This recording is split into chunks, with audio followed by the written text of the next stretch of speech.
Welcome to my channel, Ken here. Today let's take a look at the Focal MG Clear Professionals. Let's go!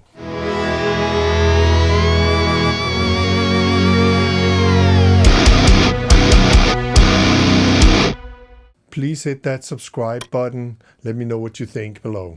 I've left an affiliate link below should you decide to purchase these headphones. It'll help my channel at no cost to you. Even though Focal provided these headphones to me, the opinions are mine and mine alone.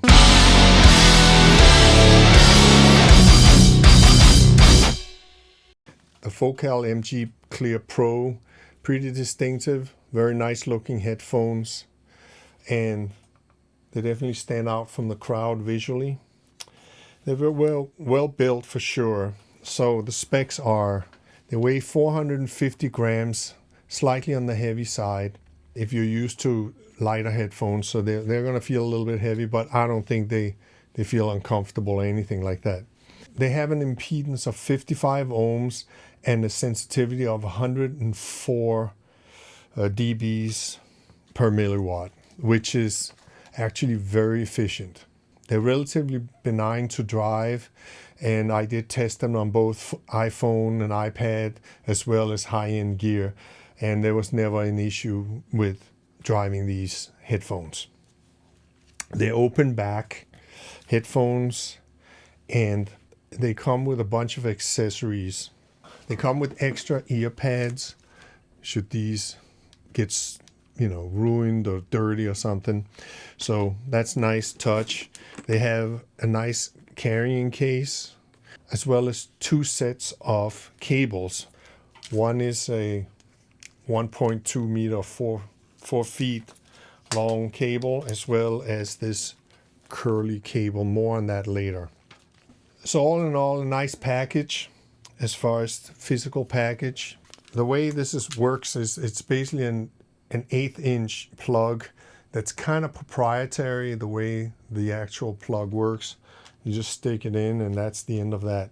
And there's no clear indication here what's left and right on these, which when you first get them gets a little confusing. I don't know. They're not the only headphones that do this, and I don't understand why left and right is not very clearly marked on the headphones.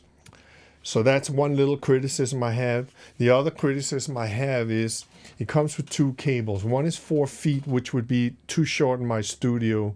And since these are considered to be studio headphones, 4 feet is way too short. Usually your output to headphones are not right in the immediate front of you, which it will require with 4 feet. So the other cable that they provided here is this 16.5 foot or 5 meter curly cord cable. Now, I have a real issue with curly cords in general, and I don't like curly cords. I think it's a mistake, and it just gets tangled up in other cables, and it adds weight, because look how close this is, the curly. It doesn't even clear your body, so therefore you're carrying some of the weight on the headphones from the cable. Whether you like felt pads like this or you like leather pads, that's really a personal preference, I think. As far as the fit is concerned on these headphones, I mean, they're pretty comfortable. They fit over the ears nicely. The clamp force is pretty nice, but the only thing I have to say is because of this headband, it doesn't evenly distribute the weight across the entire band, so most of the weight, at least on my head and a couple other people I had put them on, is that most of the weight sits right there like that. So you will feel that a little bit. And again, you have to try these things to see if that bothers you, but I just wanted to mention that. The other thing about the fit is, I mean, they're relatively secure on the head. They don't bounce around the head. They don't move a lot, but they do move a little bit. They're not the most secure headphones I've tried as far as that, but they do stay on the head very well. The other thing I have to mention, and this is a general thing about most headphones that I've tried, is the break-in is essential. And these did require some break-in time. When I first tried them on, and they weren't broken in, And I usually do that just to make sure that they work the way they were supposed to, but they were brittle on top and the bass was loose. After 24 hours of break-in time, they settled in. I tried it on different sources and different headphone amplifiers, from iPhones, iPads, up to a computer, output, straight out. But most of the time I spent listening to them on the Chord Alto and the Benchmark HPA4. Two very different headphone sounding amplifier. I also tried it on a Cranbourne R8 system, as well as a Lynx audio interface. As a general note, none of them had problems driving these headphones very loud. They're very efficient and they're very benign load. They were good enough that I could tell the difference between these amplifiers very, very clearly.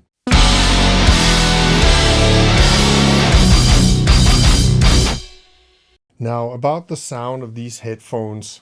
They're very detailed headphones, and they have almost like a planar kind of quality to them, which means, in this case, that they're very fast and nimble, has a really good bass, and an even mid-range. In a lot of ways, these are very detailed headphones. They have a nice space between instruments. They have a good timbral integrity when it comes to instrument tones and the quality of instruments. They have a great rhythmic drive. The stereo spread is nice and even, and the center anchor is good. It's right there. As far as the overall frequency response of these headphones from top to bottom, they are dark sounding, and I had to figure out, okay, they sound very different when you EQ them. And what they have here is they have a pretty big dip between 2 and 4K, which is right in that upper mid-range. And there's emphasis on the lower mid-range, the very lowest mid-range to the upper bass. So that's around 100 hertz, so 80 to 150 hertz. They have an emphasis on a rise a little bit. And these two things combined made them sound very dark and, overly warm, I think, personally. And also on the very, very top end, there's a rise in the frequency response. In conjunction with the upper mid dip and that rise in the very top end, it does makes the top end sound a little bit like almost like a little fizzy but thin. Once I EQ'd them with Sound ID, that's a different story entirely. So when you have these two different kinds of sounds from the same headphones, which one do you actually criticize and comment? And so most of my listening time was with Sound ID correction. Once that upper mid, lower treble got bumped up and the top end and the very top end got pulled down a little bit, man, that top end is great. This is where the strength of these headphones are, in my opinion. The top end is very good on these headphones. The detail and the quality of the instruments and cymbals and how they ring out, it's very, very good with EQ. So anything right below this frequency range, so 1K, 2K, it's also very good and very detailed. It sounds right.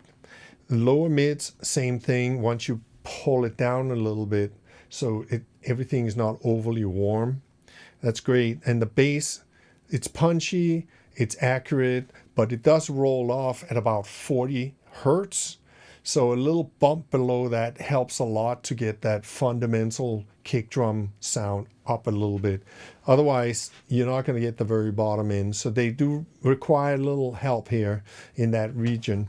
These headphones are very detailed, and they sound like mid-stage, so they're not like in your face sounding like everything is dry and up front, or they don't sound distant. So they're very well balanced in that regard as far as the perspective is concerned on your listening experience. As a tool, though, in the studio, I think they need to be EQ'd. Otherwise, everything that you mix and you master and when you dial in sounds, it's going to sound thin because they're warm sounding and they have that dip in the upper mid and lower treble.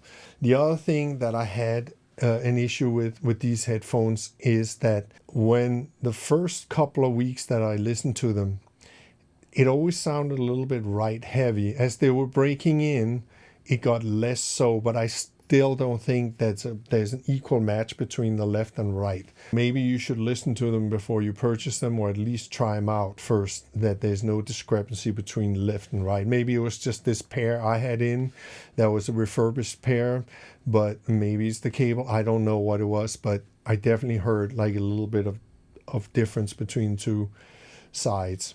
As far as the reverb and decay and the low-level detail on these headphones, it's above average for sure. When you hear the tail off of a reverb, like cymbal fade out or something like that, it's a good indication of low-level retrieval. So in that sense, the orchestra sounds great.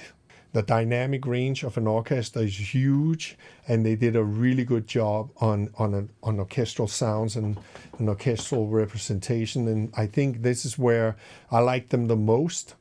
You have to remember that my comments are in relation to where the price range is. I'm not comparing these to $300 headphones or even $700 headphones where the expectations are very different than at double that price at $1,500. But I have heard many headphones in this range, and there's still compromises. And most of the compromises I find is in the detail retrieval, as well as not in the build quality. I think that most headphones are already built well in this range, but in the detail retrieval and in spatial realization, meaning separation between instruments and how they're placed in the stereo spread. I also think that the compromises are very often also in their frequency response. So those three things, the frequency response, the space between the instruments, and the detail, are usually, when you, let's say, double up the price, that those three things should be significantly better and noticeable. But I do think that they are pushing towards that price range, and I think they're competitive in their price range. So I do recommend them on their top end alone. I think the top end is great, and I do think they tick all the boxes in their price range as long as you EQ them. So they are recommended with EQ. They're absolutely recommended. Without EQ,